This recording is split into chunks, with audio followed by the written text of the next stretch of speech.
अगर आप इसको ऐसा एक्सपैंड करते हो तो ये स्मूथ सरफेस पे सब कुछ हो रहा है, तो आपकी एनर्जी जो है वो तो कंजर्व रहेगी। सेंटर ऑफ मास क्या बोलेगा? सेंटर ऑफ मास बोलेगा यार देखो मैं तो मूव कर ही नहीं रहा और मेरे इधर वाली स्प्रिंग जो है एक्सपैंड कंप्रेस हो रही है, तो इस वाली स्प्रिंग के लिए ये वाला हिस्सा तो रिजिड हो गया। अगर आप एक्सटी कर्व बनाओगे ना, एक्सटी कर्व, और मान लो वो मीन पोजीशन से पॉजिटिव एक्सट्रीम की तरफ जाता हुआ स्टार्ट हो रहा है, कर्व कुछ ऐसा बनेगा। तुम जो ओमेगा लेके आए हो वो ओमेगा डैम्पिंग वाले ओमेगा से मैच अगर कर जाता है तो सबसे बढ़िया वाला एसएचएम होगा। तो हाय गाइस, क्या हाल चाल, कैसे हो आप सभी लोग? उम्मीद है सभी एकदम बढ़िया होंगे। तो आप सभी का स्वागत है आज के रफ्तार जेई सीरीज के इस लेक्चर में। और आज के लेक्चर में हम पढ़ने जा रहे हैं ऑसिलेशन का लेक्चर नंबर 5 है ये। तो इसमें हम पढ़ने जा रहे हैं two block connected with spring and damped oscillation. तो आज इस चैप्टर का हम खात्मा करने वाले हैं। बहुत ही छोटा सा ये लेक्चर होने वाला है, तो बिना टाइम वेस्ट किए आगे बढ़ते हैं। और आपका बड़ा भाई निखिल दा भाई आप सभी का स्वागत करता है आज के इस में। तो भाई बढ़े आगे, तो हम बात करेंगे two block connected with spring. तो हम ये जानते हैं कि यार जब स्प्रिंग के एक हिस्से से एक ब्लॉक कनेक्ट कर दिया जाता है, दूसरे हिस्से को रिजिड ब्लॉक वॉल से कनेक्ट कर दिया जाता है, तो ये ब्लॉक जो है वो एसएचएम करता है और 2 pi under root of M by K उसका टाइम पीरियड आता है, ये हमने देखा। अब यदि एक की जगह दो ब्लॉक्स आ जाएंगे तो बड़े आराम से इसको समझेंगे और देखते हैं इस केस में क्या समझने वाले हैं। इसमें आपको दिया गया ये दो ब्लॉक्स है। स्प्रिंग का स्प्रिंग कांस्टेंट ये है, उसकी नेचुरल लेंथ L0 है और ये वाली पोजीशन पे दोनों ब्लॉक्स कुछ इस तरीके से रखे हुए हैं। हमने क्या किया? तो हमने ये किया, हमने यहाँ पर इन दोनों ब्लॉक्स को ऐसा एक्सपैंड किया, मतलब दोनों ब्लॉक्स को मूव करवाया। मान लो इसको मैंने मूव करवाया कुछ x2 नॉट और इसको मैंने मूव करवाया x1 नॉट। और जैसा कि आप जान रहे हो, क्योंकि टोटल एक्सपेंशन यहाँ पे x0 आया है, तो ये आपको समझ में आना चाहिए कि x1 not plus x2 not is x0। अगर आप ये लिखना चाहते हैं तो बेशक आप ये बात समझ ही गए होंगे कि ये चीज यहां पर वैलिड हो। अब बात ये आती है कि मैंने क्या किया, यहां से इस पोजीशन से हमने इसको रिलीज कर दिया, रिलीज्ड फ्रॉम रेस्ट।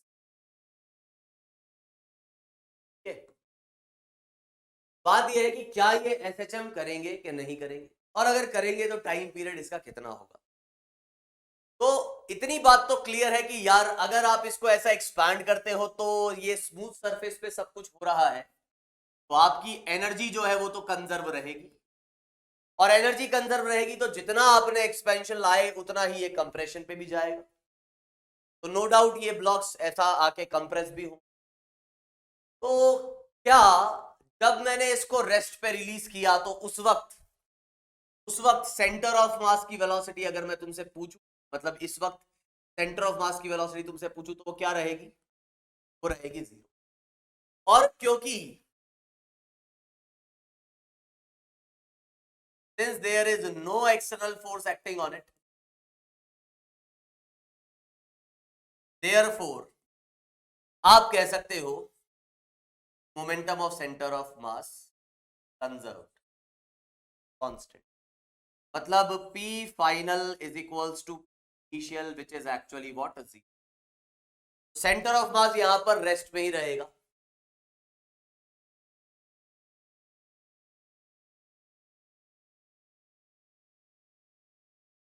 ठीक है, centre of mass does not move.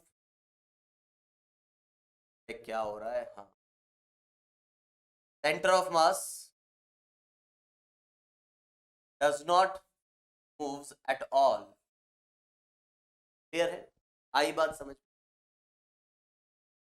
बात अब ये है कि सेंटर ऑफ मास मूव नहीं करेगा तो उसका डिस्प्लेसमेंट जो है वो भी क्या आएगा आपके पास? Displacement of centre of is 0। उम्मीद करता हूं इतनी बात आपको समझ। ये जो ब्लॉक है, ये ब्लॉक इस वाले पोजीशन के अबाउट ऑसिलेट करेगा। क्या इसे मैं मीन पोजीशन कह सकता हूं क्या? क्या इक्विलिब्रियम पोजीशन कह सकता हूं क्या? हाँ सर, इक्विलिब्रियम। क्यों? क्योंकि यहां पर जब ये ब्लॉक इधर आएगा तो स्प्रिंग ही है जो इस ब्लॉक पे फोर्स लगा रही होगी। मैंने तो इसको एक्सपैंड करके छोड़ दिया, मैं कोई फोर्स नहीं लगा रहा, तो स्प्रिंग ही है जो फोर्स लगा रही है। अब यदि यार स्प्रिंग ही फोर्स लगा रही है तो स्प्रिंग नेचुरल लेंथ पे जब स्प्रिंग आएगी तब क्या होगा, ये इस पे कोई फोर्स लगेगा तो इस मीन पोजीशन, इस वाले ब्लॉक की मीन। अब ध्यान से सुन, बात ये है कि अपने अपने मीन पोजीशन के अबाउट क्या कर रहे हैं, ऑसिलेट। मैंने कहा क्या, मैंने ये कहा कि चलिए चेक करते हैं क्या इन पे लगने वाला force directly proportional to X है क्या। अगर इन पे लगने वाला force directly proportional to X है तो ये ऐसे चेक कर रहे होंगे। हमने कहा यार ये थी, और मीन पोजीशन से किसी मोमेंट पे ये वाला ब्लॉक जो है और ये वाला ब्लॉक x1 और x यूनिट्स की है। सर अभी तो आपने x1 नॉट कहा था, अरे x1 नॉट तो वो मैक्सिमम सेपरेशन होगी फ्रॉम मीन पोजीशन, तो आगे पीछे मूव होता रहेगा ना, तो ये x1 कुछ भी हो सकता है, जीरो से लेकर नॉन जीरो तक कुछ भी, x1 नॉट तक कुछ। तो हम कोई जनरल बात कर रहे हैं, ये बात आपको समझ में आनी चाहिए कि इस वक्त स्प्रिंग में ऑब्वियसली एक्सपेंशन है, लेकिन वो expansion terms of x1 and x2 कितना लिखा जाएगा।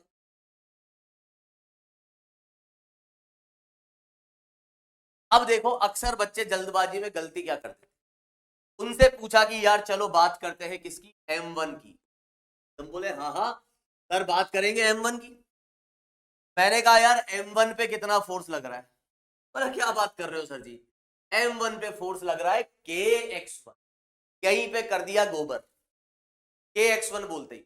मेरे भाई स्प्रिंग में एक्सपेंशन x1 नहीं है, x1 तो m1 का मीन पोजीशन से डिस्प्लेसमेंट, स्प्रिंग में नेट एक्सपेंशन x है, ठीक है भाई। स्प्रिंग फोर्स लगाएगी kx इस पे और kx इस पे। अब फिर मैंने पूछा बताओ क्या force directly proportional to displacement आ रहा है, कुछ बच्चे बोलेंगे हाँ देखो सर आ रहा है डायरेक्टली प्रोपोर्शनल टू एक्स, बोल दो ये एसएचएम है। फिर से कर दिया गोबर कुछ बच्चों ने, कैसे भाई, डिस्प्लेसमेंट इसका x1 है और फोर्स आपका x के प्रोपोर्शनल आ रहा है ना कि x1 के प्रोपोर्शनल। तो अगर आपको ये पता करना है कि m1 वाला ब्लॉक एसएचएम कर रहा है या नहीं, तो हम देखेंगे कि m1 पे कितना फोर्स लगा। m1 पे जो फोर्स लगा वो kx है ना कि kx1। ऐसा, अरे बिल्कुल ऐसा। सर फिर क्या करें, तो यार x की value in terms of x1 ढूंढो। बोले सर एक ये इक्वेशन तो ये है x, x1 और x2 में रिलेशन जो बताती है। दूसरी इक्वेशन मैंने कहा है हमारे पास। बोले क्या सर जी, मैंने कहा displacement of centre of mass, displacement of centre of mass is zero. का डिस्प्लेसमेंट मीन पोजीशन से इस तरफ कितना है x1 और इसका इस तरफ है x2। मैं बोल सकता हूं कि displacement of centre of mass is equals to m1 d1 plus m2 upon m1 plus m2। उम्मीद है बात समझ में आई होगी, सब कुछ वेक्टर में आएगा मेरे भाई। तो displacement of centre of mass तो जीरो है, तो m1 minus x1 plus m2 plus x2 equals to 1 plus.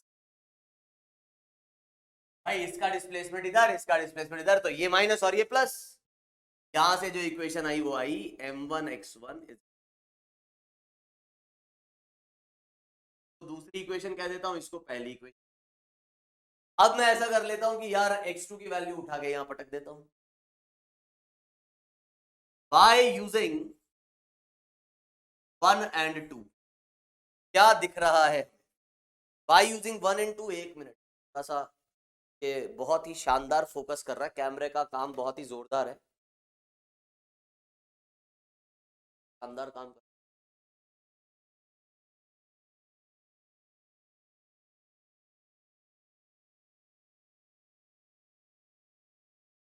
है ना, कई बार हमारा जो कैमरा है ना वो बहुत जबरदस्त काम करता है, एकदम एकदम हाई क्वालिटी का। तो बाय यूजिंग 1 एंड 2, तो मैंने क्या किया, मैंने यार x2 की वैल्यू उठा के यहाँ पे पटक दी। तो अपने पास x जो था वो था x1 और x2 की वैल्यू है m1 x1 अपॉन m। यहां से अपने पास x1 आ जाएगा m2x अपॉन m। सिमिलरली आप ऐसा भी कह सकते हो, ये तो x1 आया, आप जो है ना क्या निकाल सकते हो, x2 भी निकाल सकते हो, x2 आ जाएगा m1x अपॉन m1 प्लस। चलो तो आओ, तो हम क्या बोलेंगे, f1 is equals to k, और x की वैल्यू आ रही है m1 plus m2 into x1 upon m। और f1 को मैं क्या लिखूंगा, अच्छा अभी रुको, x की वैल्यू मैंने लिख दी x इसके टर्म्स में, x1 के टर्म्स में। अब ये कांस्टेंट है, ये कांस्टेंट है, ये कांस्टेंट है, तो हाँ अब आपका force is proportional to x1। अब आप कह सकते हो कि yes it is representing an equation of what, SHM। और अब मैं यहां पे लिखता हूं कि इसका एक्सेलरेशन, तो इसको लिखा जाएगा m1a1, जहां पर यह आ जाएगा m1 m2, और वो m1 जो इधर आएगा उसको नीचे ले आया, और इधर ये इस चीज को जो है कई लोग या हम भी ऐसे ही याद रखेंगे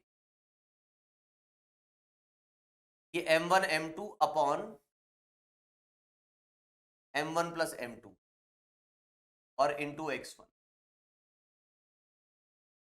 तो ऐसे याद रखना है अपने को। a1 is equals to k by mu, ठीक है। यहां पर ये जो पूरी चीज है ना, इसको हम क्या बोल रहे हैं, म्यू।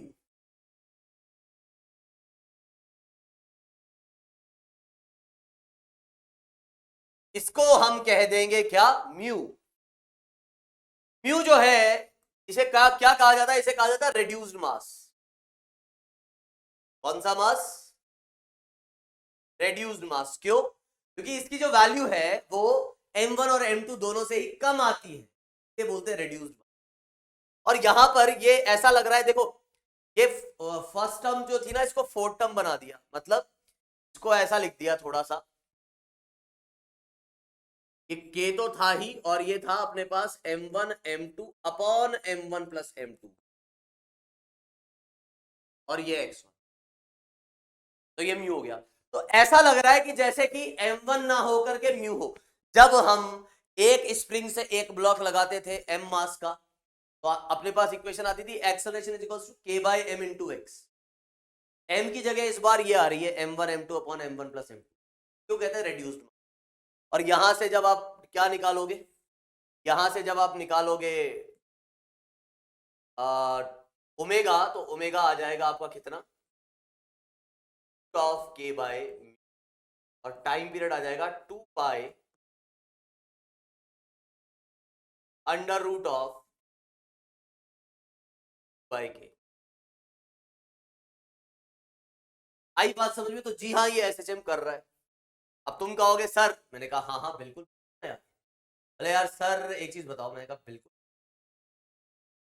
सर जी, अगर हम क्या करें यहाँ पर m2 की जगह m1 ले ले, तो मैंने कहा ठीक है लेते हैं, दिक्कत क्या है उसमें। मैंने क्या ले लिया, m1 की जगह m2 ले लिया। ध्यान से सुनना पूरी बात। अभी क्या ले लिया मैंने, m2। m2 पे कितना फोर्स लग रहा है, बोले सर जी m2 पे फोर्स लग रहा है वही kx। क्या ये SHM है, अभी तक तो नहीं बोलेंगे, क्योंकि x इसका डिस्प्लेसमेंट x2 है, x नहीं। तो हम क्या करेंगे, x2 की वैल्यू निकालेंगे इन टर्म्स ऑफ x1।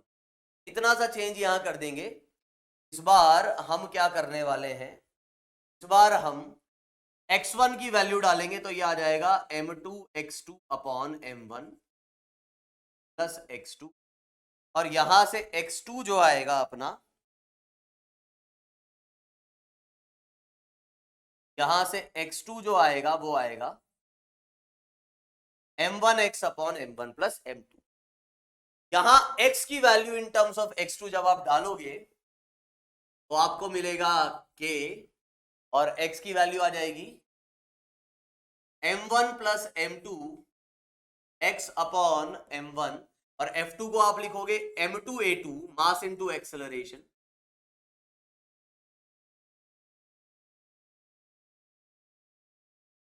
आप ये m2 को इधर नीचे ले आओ, आई बात समझ में? ये m2 को आप नीचे ले आए और अब वही सेम कहानी का एक्सेलरेशन भी अगर आप देखोगे वो इसी टाइप का आता हुआ दिख रहा है, जैसे कि m की जगह कौन आ गया हो, ये म्यू आ गया,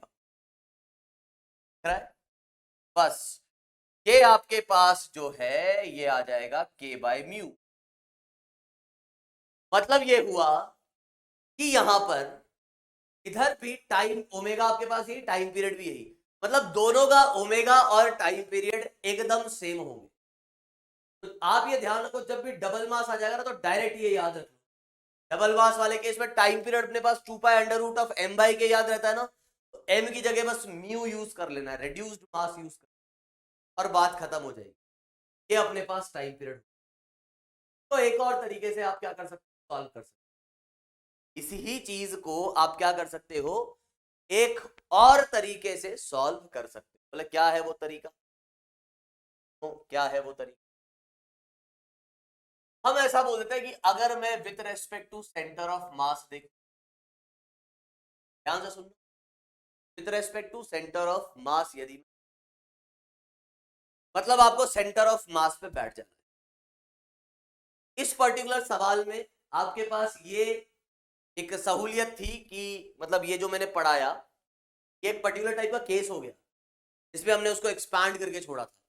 सेंटर ऑफ मास रेस्ट पे था, तो अगर आप सेंटर ऑफ मास पे बैठ जाते हो तो विद रेस्पेक्ट टू अर्थ भी वही बातें रहेंगी, क्योंकि सेंटर ऑफ मास भी रेस्ट पे। लेकिन अगर सेंटर ऑफ मास चल रहा हो तो भी मैं कह रहा हूं कि आप किसके रेस्पेक्ट में बैठ जाओ, सेंटर ऑफ मास के रेस्पेक्ट में बैठ के चीजों को ऑब्जर्व करो। अगर आप with respect to centre of mass देखते हैं तो आपको क्या फायदा होगा, उससे पहले हम क्या निकालेंगे, सेंटर ऑफ मास की पोजीशन। मान लो ये अपनी क्या थी, ये थी नेचुरल लेंथ, ये स्प्रिंग की नेचुरल लेंथ दी, ठीक है। सेंटर ऑफ मास के फॉर्मूले से आप बड़ी आसानी से ये निकाल सकते हो, मास कहीं ना कहीं तो आएगा। मान लो ये सेंटर ऑफ मास की पोजीशन, ये डिस्टेंस जो है ना इसको मैं कह देता हूं L1, और ये डिस्टेंस को मैं कह देता हूं L2, L1 और ये L2। L1 यदि आप निकालना चाहते हैं तो बड़ी आसानी से आप ये L1 निकाल सकते हैं। L1 जो आपका आएगा सेंटर ऑफ मास वाले फॉर्मूले से वो आ जाएगा m2 L0 upon m1 plus. अब कई जने बोलेंगे सर ये कैसे आ गया, ये ऐसे आया, अगर मैं इसको ओरिजिन मान लेता हूं, इसको ओरिजिन माना तो इसका coordinate L0, m1 into 0 plus m2 into L0 upon m1 plus m2। इसी से तो आपके सेंटर ऑफ मास का कोऑर्डिनेट आएगा। तो अगर इसको ओरिजिन मानता हूं तो सेंटर ऑफ मास का कोऑर्डिनेट मतलब ये डिस्टेंस आएगी m2 L0 upon m1 plus m2। Similarly यदि मैं ये वाली डिस्टेंस निकालता हूं तो ये वाली डिस्टेंस आपके पास आ जाएगी m1 L0 अपॉन m। अब सेंटर ऑफ मास आपका, अगर आप with respect to centre of mass देखते हो तो फायदा सुनना, on observing motion with respect to center of mass, क्या फायदा है? पहला, भाई वेलोसिटी ऑफ सेंटर ऑफ मास क्या आ जाएगी।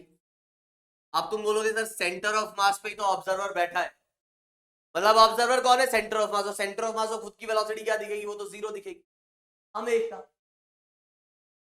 तो फिर आप ये भी जानते हो कि सिस्टम का जो मोमेंटम आता है with respect to centre of mass, तो सेंटर ऑफ मास को सिस्टम का मोमेंटम क्या दिखेगा, तो आपको पता होगा कि सिस्टम का मोमेंटम मतलब सेंटर ऑफ मास का मोमेंटम, सिस्टम का मोमेंटम मतलब सेंटर ऑफ मास का ही मोमेंटम। और हम किसके रेस्पेक्ट में देख रहे हैं, सेंटर ऑफ मास के रेस्पेक्ट में। सेंटर ऑफ मास के रेस्पेक्ट में उसका खुद का मोमेंटम हमेशा क्या रहेगा, 0 और कंजर्व भी रहेगा। कंजर्व क्यों रहेगा भाई? कंजर्व इसलिए रहेगा क्योंकि मोमेंटम हमेशा ही 0 है, तो कंजर्व रहेगा। मतलब सर नेट एक्सटर्नल फोर्स 0 आया क्या सेंटर ऑफ मास के फ्रेम ऑफ रेफरेंस में? हाँ। क्यों सर जी? यार इसलिए क्योंकि एक्सेलरेशन भी अगर आप देखोगे सेंटर ऑफ मास का with respect to centre of mass 0 आ जाएगा। भाई सेंटर ऑफ मास खुद की वेलोसिटी और खुद का एक्सेलरेशन क्या बोलेगा? वो ये कहेगा कि भाई वो 0। एक मिनट,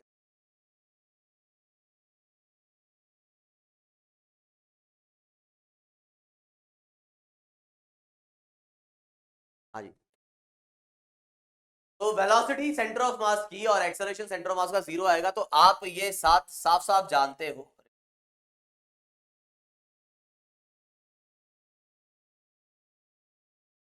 आप ये साफ साफ जानते हो कि net external force on system again किसके रेस्पेक्ट में? सेंटर ऑफ मास के रेस्पेक्ट में अगर आप बात करें तो आप लिखोगे मास ऑफ सिस्टम और acceleration of centre of mass with respect, ये क्या आ जाएगा? 0। तो नेट एक्सटर्नल फोर्स भी 0 है, तो एक्सटर्नल फोर्स 0 है तो मोमेंटम हमेशा 0 रहेगा और कंजर्व रहेगा। तो ये फायदा है सेंटर ऑफ मास के रेस्पेक्ट में। अगर आप मोशन देखते हो तो आप हर केस में मोमेंटम कंजर्व भी कर सकते हो, साथ ही साथ मोमेंटम हमेशा 0। तो खैर इस केस में तो सेंटर ऑफ मास खुद रुका हुआ ही है, तो with respect to centre of mass देखना मतलब एक तरीके से विद रेस्पेक्ट टू अर्थ भी देखना।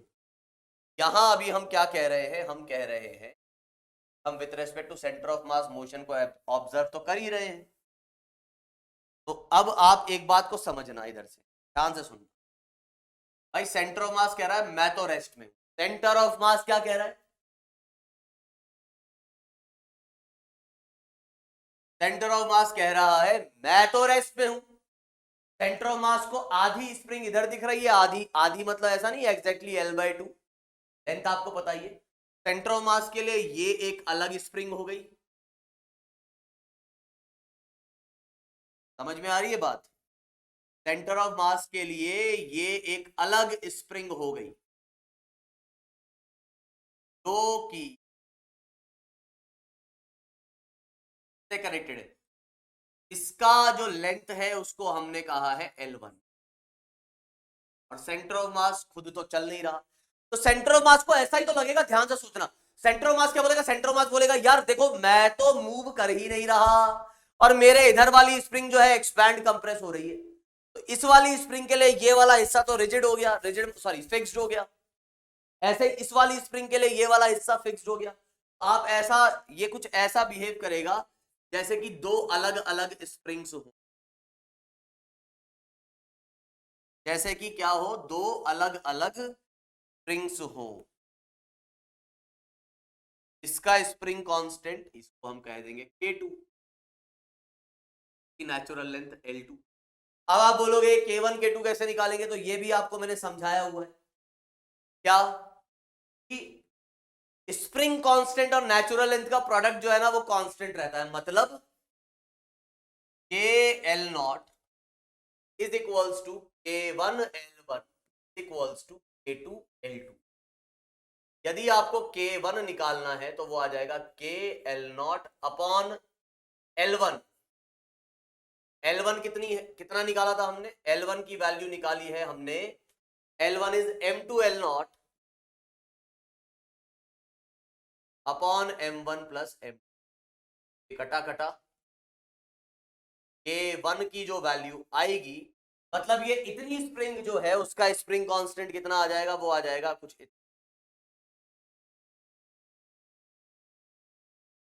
और सिमिलरली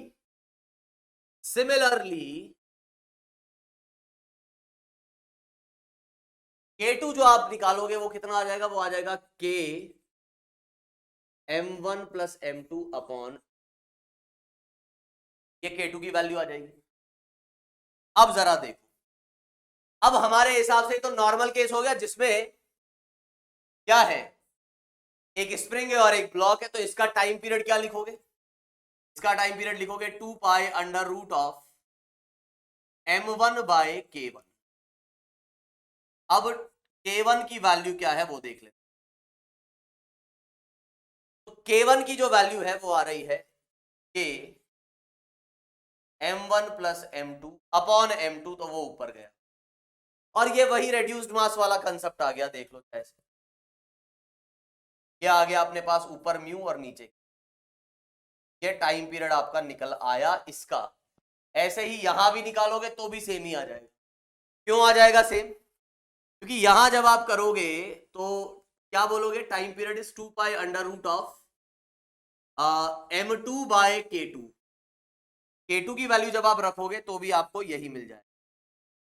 तो इस तरीके से भी आपको यही सेम चीज आपको मिल रही है। तो ये एक अलग तरीका हो गया ना। तो बात आपको तो बस ये ध्यान रखनी है कि सेंटर ऑफ मास के रेस्पेक्ट में, इधर से फिर ये पता लग जाता है, अब चाहे मोशन कैसा भी हो, सेंटर ऑफ मास के रेस्पेक्ट में it will always perform SHM। हमेशा वो SHM परफॉर्म करेगा सेंटर ऑफ मास के रेस्पेक्ट। ठीक है, तो यहां तक मेरे हिसाब से ये बात आपको ये ध्यान रखना। अब हम जो बात करने जा रहे हैं वो बात करने जा रहे हैं किसकी? डैम्प्ड ऑसिलेशन की। डैम्प्ड ऑसिलेशन अगेन इसमें डेरिवेशन समझने वाली नहीं है क्योंकि वो अपने कोर्स में नहीं है। यहां आपको सिर्फ और सिर्फ चीजों को रटना है। ठीक है, अब तुम बोलो सर कौन से आप स्कूल लेवल की फिजिक्स की बात कर रहे हो कि IIT लेवल? भैया IIT लेवल की बात कर रहा हूं। ठीक है, तो आपके जेईई में जो सवाल पूछे जाते हैं उन सवालों में, ठीक, सवालों में आपको ये ध्यान रखना है कि कोई डेरिवेशन वेरिएशन आपसे बिल्कुल भी इंपॉर्टेंट नहीं क्योंकि वो अपने लेवल की नहीं है। हमें सिर्फ और सिर्फ रिजल्ट ध्यान रखना है। तो अभी हम आ रहे हैं किस पे? डैम्प्ड ऑसिलेशन पे। डैम्पिंग का मतलब क्या होता है? डैम्पिंग का मतलब जहां भी एनर्जी का लॉस हो रहा होगा। फटाफट से इस चैप्टर को खत्म करते हैं। 2 ब्लॉक प्रॉब्लम वाला केस मैंने समझा ही दिया कि उसमें टाइम पीरियड चलता है। बाकी सारी चीजें आपको पहले पढ़ा दी गई हैं। थोड़ा सा ये इक्का दुक्का से टॉपिक बच गए थे तो आज के सेशन में इसको कंप्लीट करा रहे हैं। तो हाँ जी, फटाफट से आते हैं डैम्प्ड ऑसिलेशन। देखो यार, आपने देखा होगा कि रियल लाइफ में जब हम स्प्रिंग ब्लॉक लेके चलेंगे तो वो ऑसिलेट करेगा लेकिन थोड़ी सी देर बाद रुक जाएगा।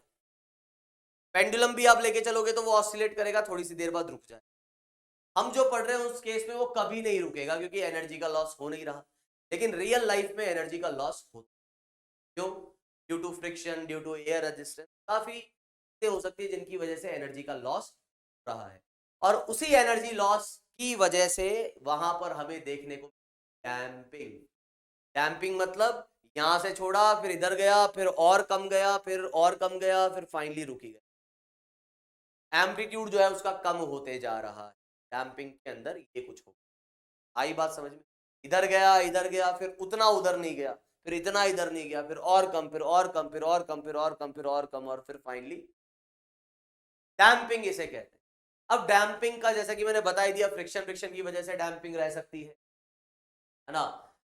या फिर हम बात करें तो जैसे मान लो एयर का रेजिस्टेंस है। जैसे तुम जानते हो कि जब एयर में तुम मूव करते हो, जिस डायरेक्शन में तुम भाग रहे हो उसके अपोजिट एक ड्रैग फोर्स लगता है आपको, विस्कस फोर्स आपको लगता है, ड्रैग बोल रहा हूं एक विस्कस फोर्स आपको महसूस होता है जो वेलोसिटी के डायरेक्टली प्रोपोर्शनल होता है। जैसे तुम बाइक चला रहे हो, जितनी तेज बाइक चलाओगे उतनी तेज हवा तुम्हें महसूस हो, है ना।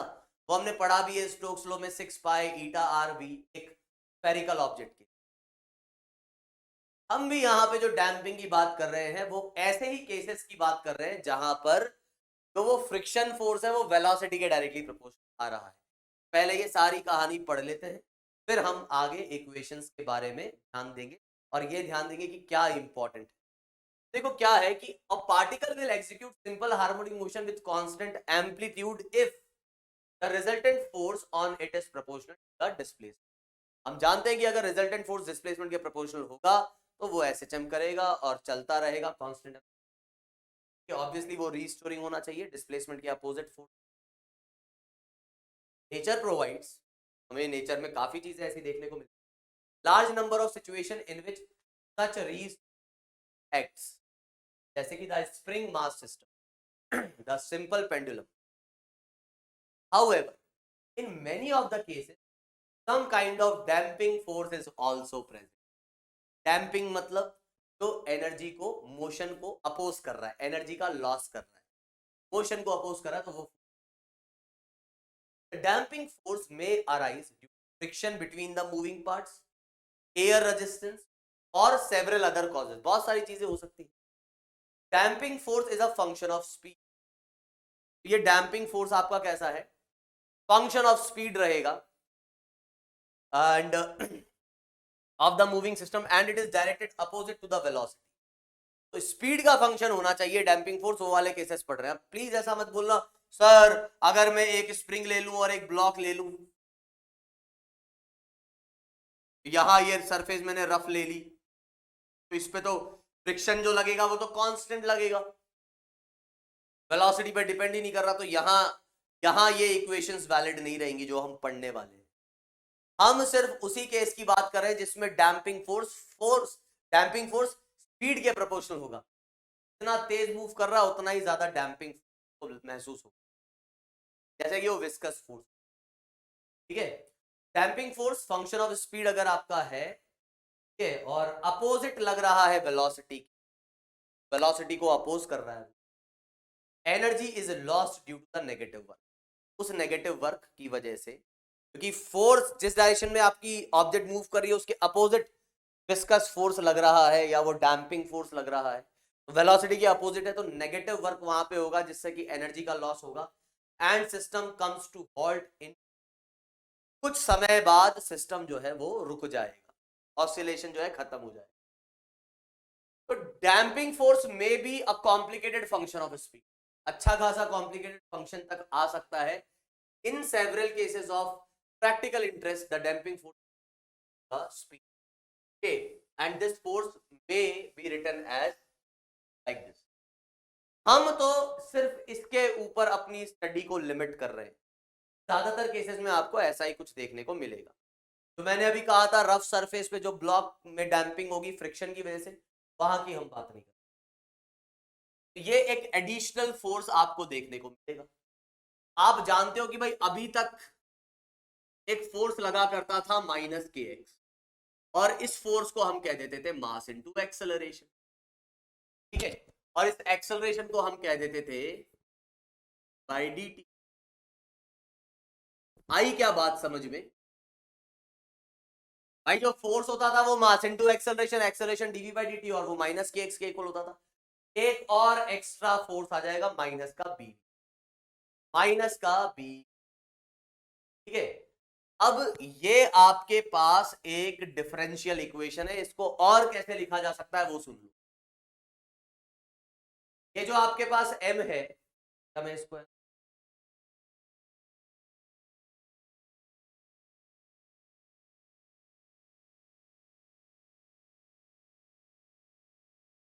देखो, f is equals to minus का के एक्स और माइनस का बी. तो मैं लिख सकता हूं मास इनटू एक्सेलरेशन. एक्सेलरेशन होता है dv बाई dt, और v है आपका d बाई dt. इसको मैं लिख सकता हूं double differentiation of x. Acceleration is double difference, है ना. तो ये क्या है? ये है अपनी डिफरेंशियल इक्वेशन. क्या है ये? Differential equation. कौन से ऑर्डर की?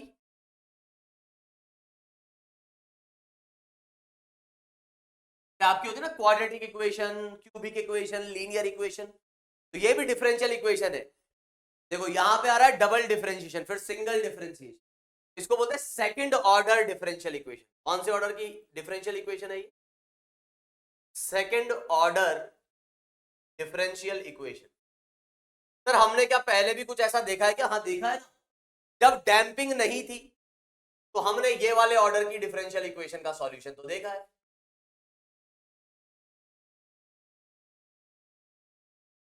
भाई लिखा तो था acceleration is equals to minus का k by m into x, और उसका जो सॉल्यूशन था 2 बार इंटीग्रेट करके हमें कुछ ये मिला था, याद है? फर्स्ट लेक्चर में डेरिवेशन समझाया था.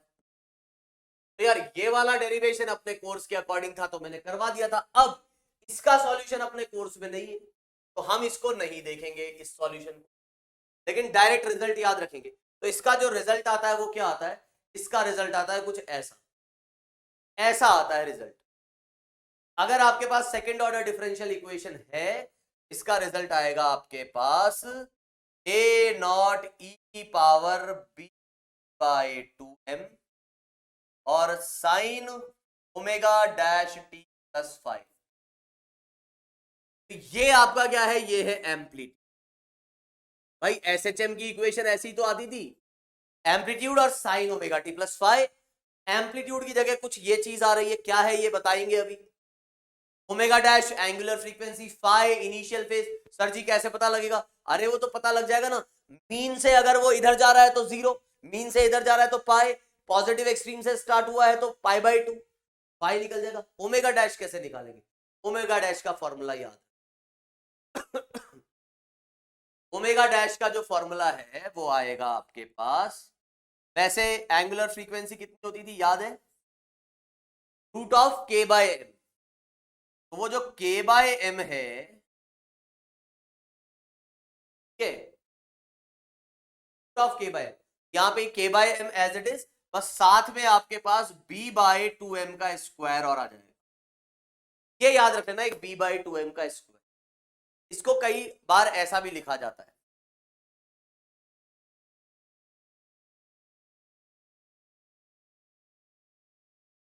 सर ये आ कैसे रहा है, अपने को मतलब ही नहीं है इन चीजों से कैसे आ रहा है, बस रटना है। ओमेगा नॉट क्या, ओमेगा नॉट जो एक्चुअल में नेचुरल फ्रीक्वेंसी हुआ करती थी, जब डैम्पिंग नहीं होगी तब ये एंगुलर फ्रीक्वेंसी हुआ करती थी, ये आपके पास कहानी रहेगी, बस इसको रट के बैठना है।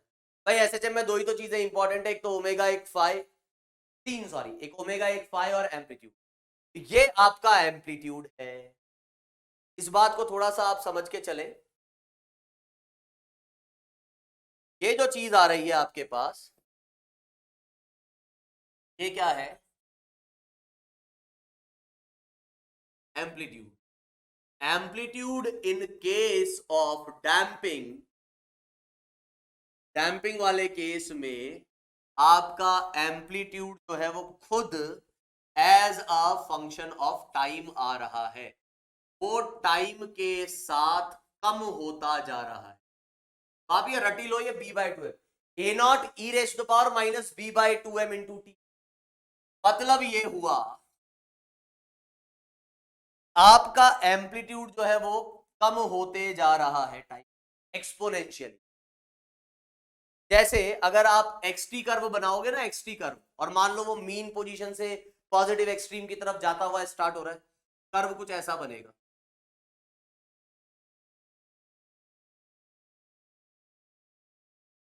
उसका एम्पलीट्यूड रेड्यूस होता जाएगा, फ्रीक्वेंसी चेंज नहीं होगी, फ्रीक्वेंसी तो यही कांस्टेंट रहेगी, कितनी,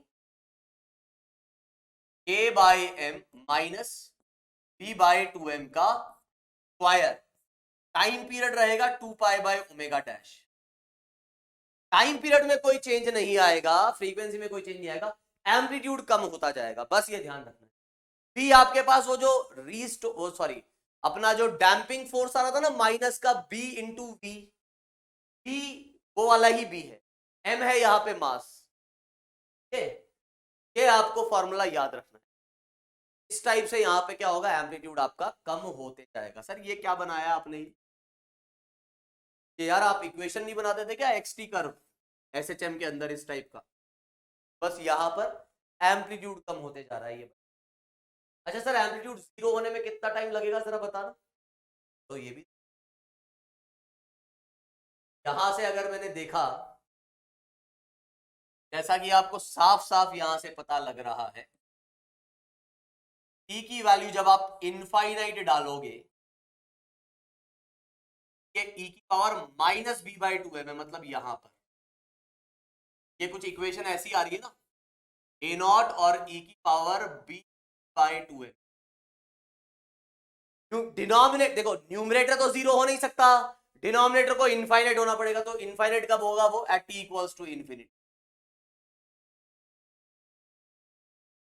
तो ये ऑलमोस्ट जीरो हो जाएगा।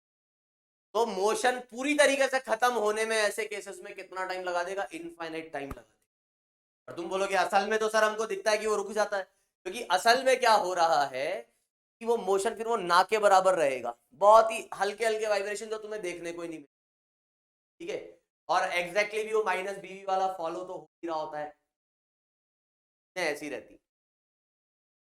तो आपके पास कुछ ये कहानी रहेगी। अब सवाल देख लेते हैं, सर जी सवाल कैसा आएगा आप तो ये। तो आप देखो सवाल इस टाइप, आपको क्या कह रहा है कि एक स्प्रिंग है, एक मास, ये एसएचएम करता मस्त, बोले हाँ करता।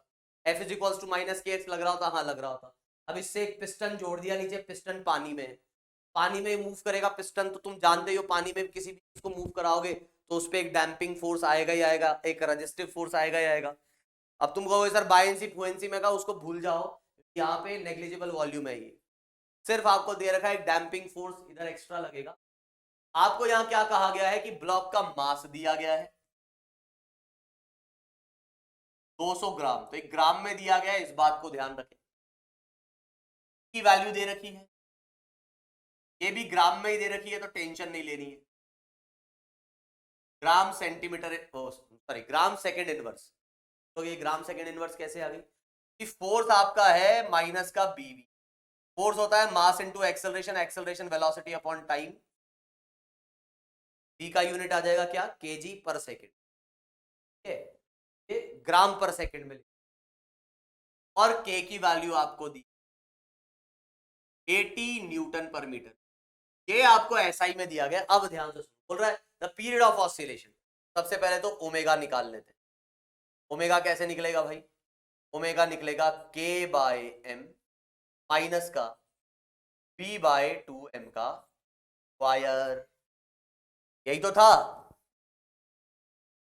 के कितना है? के है 80, एम कितना है? एम है 200, लेकिन बाय 1000, तो ऐसा लिख देता हूं भाई, 200 बाय 1000 तो वो 2 बाय 10 आ जाएगा, और 10 ऊपर चले गया, माइनस बी, बी है 40 और ये 2, और एम है कितना वापस से 200। अब तुम बोलोगे सर एसआई में कन्वर्ट नहीं कर रहे, मैं कह रहा हूं ये भी ग्राम में, ये भी ग्राम में, तो ग्राम से ग्राम कट जाएगा, कोई टेंशन ही नहीं, करने की जरूरत नहीं है एसआई में कन्वर्ट। तो ये 2 से 4 गया और इससे ये गया। उम्मीद करता हूं इतनी बात समझ में आई होगी। यहां से अपने पास जो है ओमेगा डैश जो आएगा कितना आ जाएगा? ये आ जा रहा है अपने पास भाई 400, ठीक है। और ये जो आ रहा है मामला, ये आ जा रहा है 1/100। अब यार तुमको खुद को पता है कि क्या होना है, यहां पर ये 1/100 आ रहा है, तो ये तो बहुत छोटी सी वैल्यू हो जाएगी ना इसके कंपैरेटिवली। इसको लगभग लगभग मैं कह देता हूं रूट ऑफ 400 ही अप्रोक्सीमेटली। ये अपने पास कितना आ जाएगा? ये आ जाएगा 20। टाइम पीरियड जो हमको निकालना था वो आ जाएगा 2 बाय ओमेगा, मतलब ये 10 बचेगा यहां, ये 3.14/10। आप कह दो कि लगभग लगभग approximately value is 0.3, time period इसका आ जाएगा 0.3। क्लियर?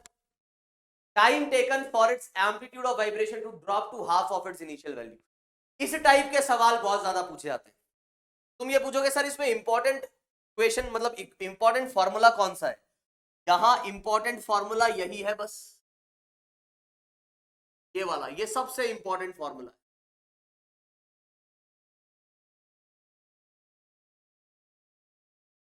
क्या कह रहा है यहां पे सेकंड केस में? Time taken for its amplitude of vibration to drop to half of its initial. Amplitude कितना हो गया? गिरते गिरते आधा हो गया, कितने टाइम में हो जाएगा? तो एक ही वैल्यू। अच्छा ये क्या था भाई? ए नॉट है अपना इनिशियल एम्पलीट्यूड,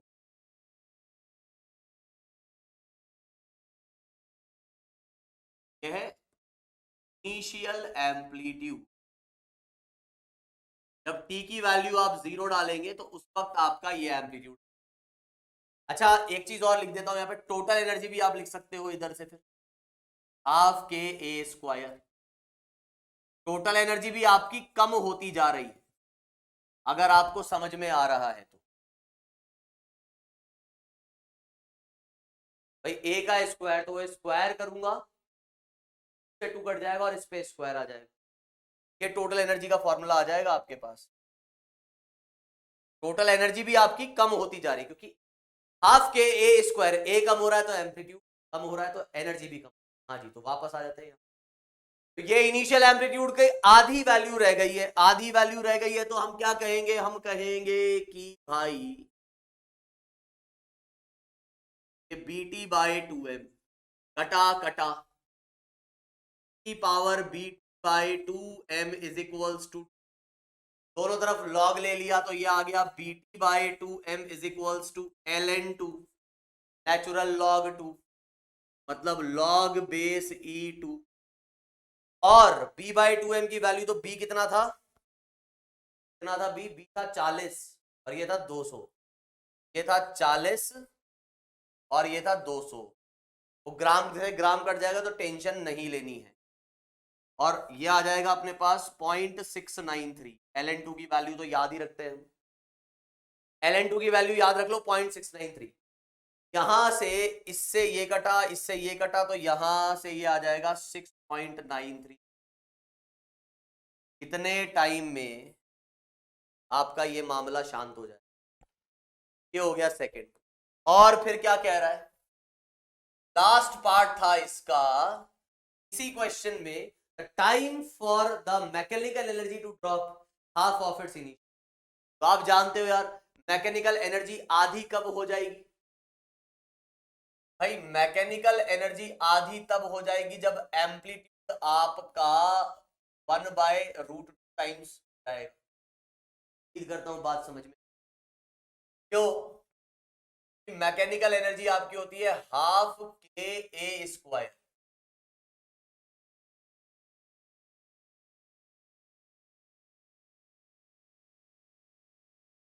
तो जब आपका ये एम्पलीट्यूड 1/√2 टाइम्स कम हो जाएगा तो मैकेनिकल एनर्जी आधी हो जाएगी।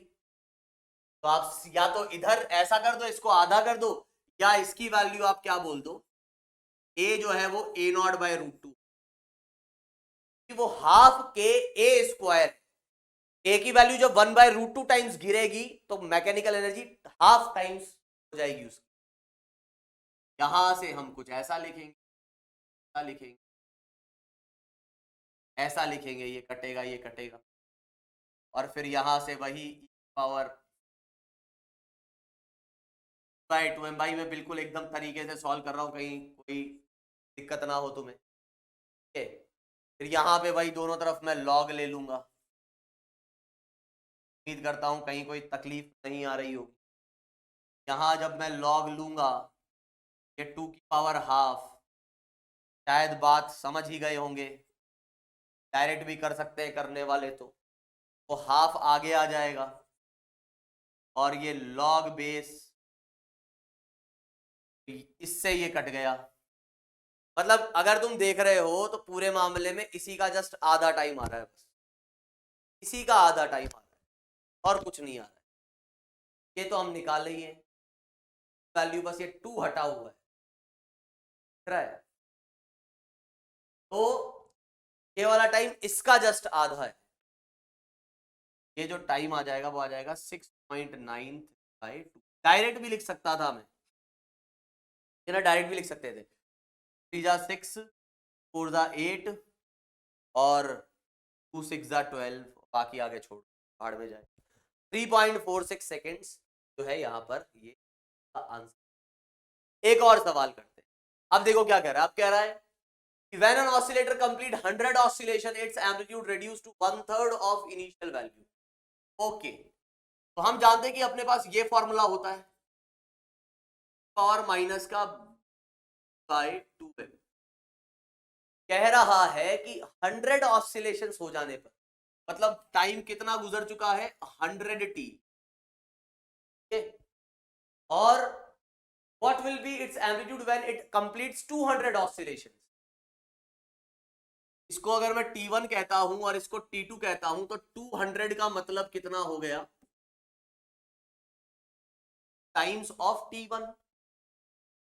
क्या आप डायरेक्टली भी कह सकते हो ये चीज, अगर नहीं समझ में आता है तो ऐसा देख लो, आपको ये कहा जा रहा है इधर ये एम्पलीट्यूड जो है वो 1/3 हो जाता है पर्टिकुलर केस। मतलब अगर आप तरीके से बात अगर समझ गए हो, आपको ये समझ में आ जाना चाहिए दिस थिंग इज ln। तो आपसे यहां पे ये पूछा जा रहा है अभी वो कितना और हो जाएगा। तो भाई आपको नहीं पता हो कितना times what will be the new amplitude. ये कितना दिया गया है अपने को इंटू T2 और T2 कितना है टाइम्स ऑफ T1। अगर आपको बात समझ में आ रही है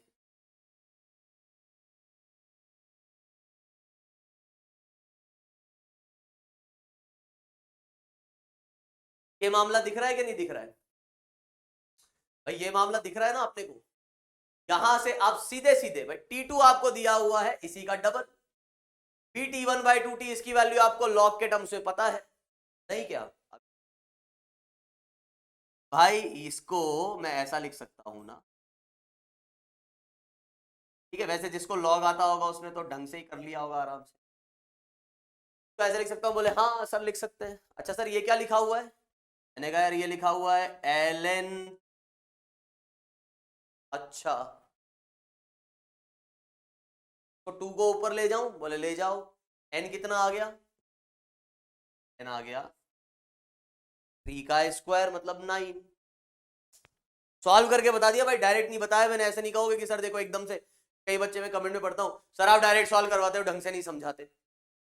भाई T1 टाइम जब था तो A0/3, T1 टाइम में 100 ऑसिलेशंस में 1/3 रेड्यूस हो जाता, मतलब BT1/2m की वैल्यू ln3 आ रही है। अब ये कैसे आ रही है तो यार ये भी चलो मैं बता देता हूं। से कटा ना, अब इसको मैं क्या लिख सकता हूं, इसको मैं इस तरफ ले आया तो ये आ जाएगा B/2m इंटू, और इसको उधर ले गया क्रॉस मल्टी। अब दोनों जगह से लॉग हटा लिया, ये आ गया। ऐसे ही आप डायरेक्ट लिख सकते हो कि BT2/2m is equals to ln n। ये n आपको पता करना है कितना टाइम्स हो जाए। T2 की वैल्यू है 2T1 तो 2T1 लिख दिया। अब 2T1 लिख दिया तो ये जो चीज है वो ln3 है, तो ln3 is equals to ln n। क्या आ जाएगा 2 पर भेज दोगे, ये 2 जो है वो भेज दोगे पर n कितना आ गया n।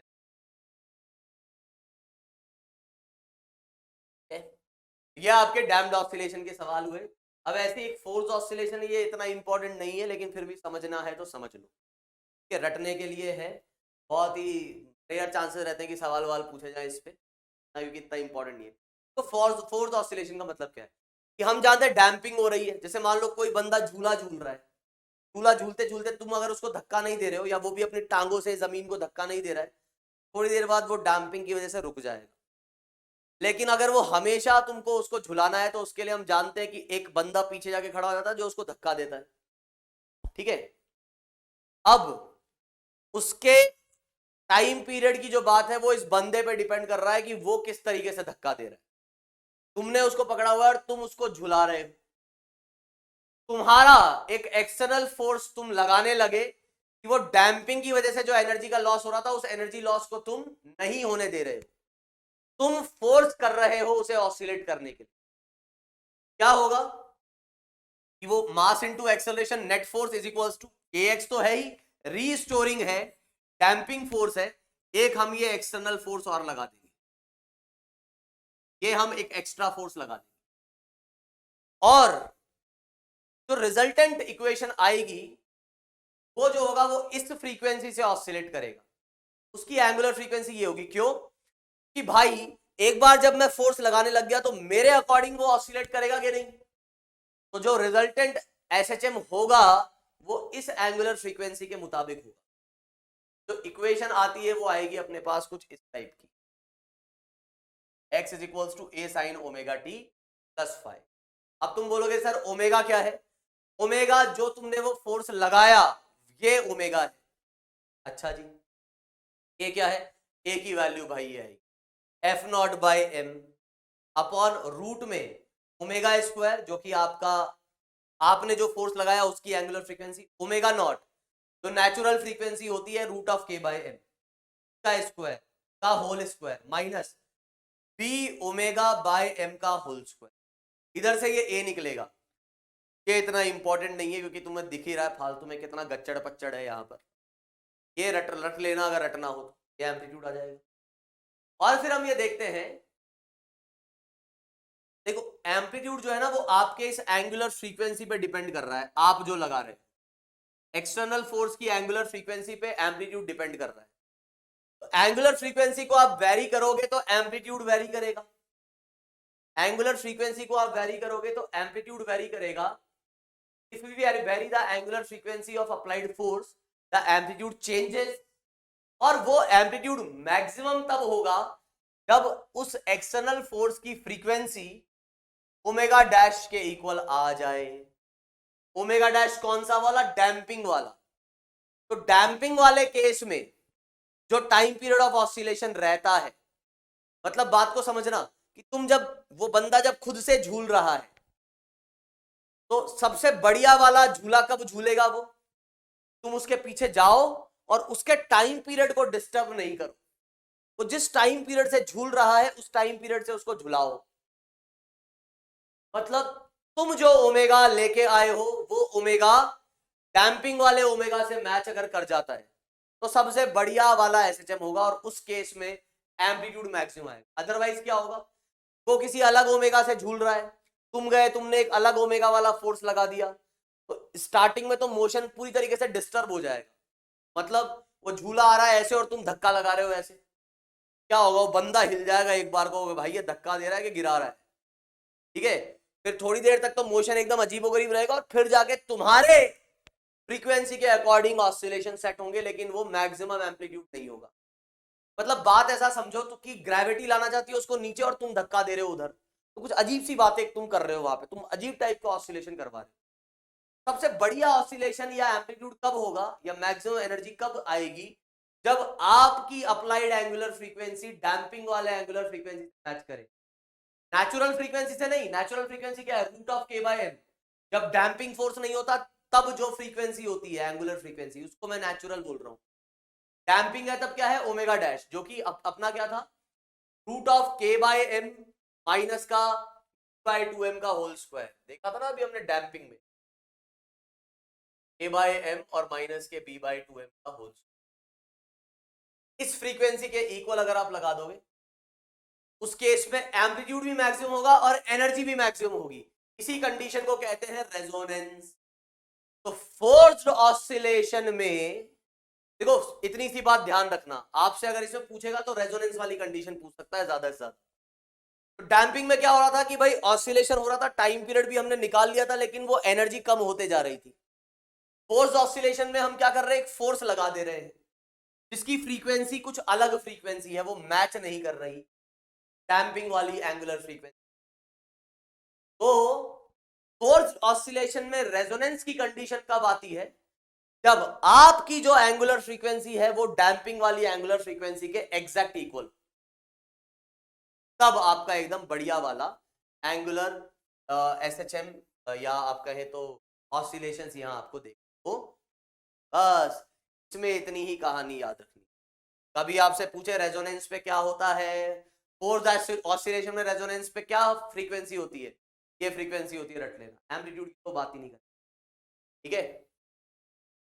और फिर ये क्या कह रहा है कि जब अगर डैम्पिंग ही बहुत स्मॉल है, जैसे अभी हमने एक सवाल किया था याद हो तो, यहां पे b बाय 2m की वैल्यू 1/100 आ गई थी, ये बहुत स्मॉल थी, लगभग लगभग ये root of k by m के इक्वल ही आ गया।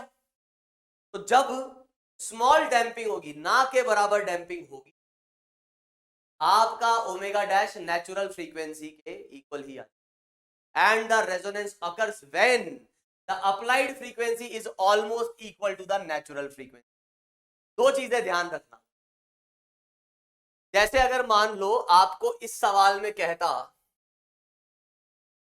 भैया यहाँ पे डैम्पिंग को रोकने के लिए मैं एक फोर्स लगा रहा हूं, उस फोर्स की एंगुलर फ्रीक्वेंसी कितनी हो, तो हम कह देंगे इतनी होनी चाहिए, लगभग लगभग नेचुरल फ्रीक्वेंसी के इक्वल आ गई।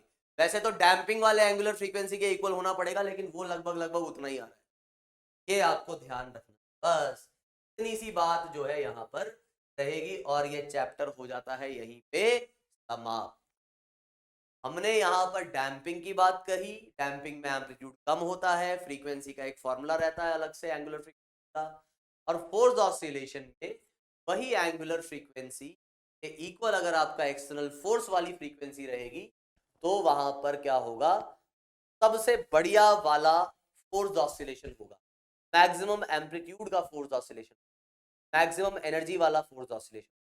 तो कभी अगर आपसे पूछे कि भाई फोर्स्ड ऑसिलेशन में एम्पलीट्यूड सबसे बढ़िया अच्छा कब रहता है, मैक्सिमम कब रहता है, जब आपकी अप्लाइड फ्रीक्वेंसी डैम्पिंग वाले एंगुलर फ्रीक्वेंसी हो।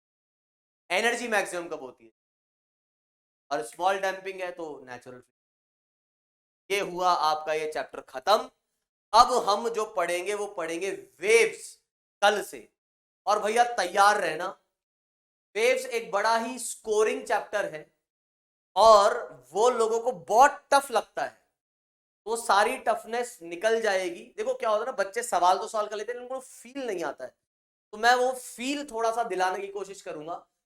प्लीज कल का जो लेक्चर रहेगा वो जरूर अटेंड करना, बिल्कुल भी मत भूलना।